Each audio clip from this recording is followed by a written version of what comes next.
Você tá... Leozão! Pô, eles me falaram que você tava aí. Pois Na é. minha vida rola um rock and roll que você não tá entendendo. Eu tô vendo, mas tá inteirão aí, cara. Que isso? Vem cá, vamos lá no mercado. Vambora, vamos lá. Olha a cilada, hein? Vanessa é profissa. Piscou, ela arranca sua calça sem você perceber. Com a carteira, é claro. Eu sempre gostei de mulher que não presta. E você, hein? E aquela sócia gostosa? O que tem? Ah, que tem? Pra cima de mim? Por isso que eu não vi teu olho escorregando pra cima dela. Mas também que corpo é aquele, meu Deus? Ai, cara, nem me fala. Vou acabar indo pro inferno por causa daquela mulher. Tadeu?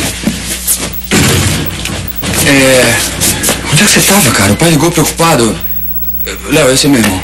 Ah, tá. Irmão meu, não sabe bobagem que inventaram aí. Prazer. A gente se vê depois. Prazer.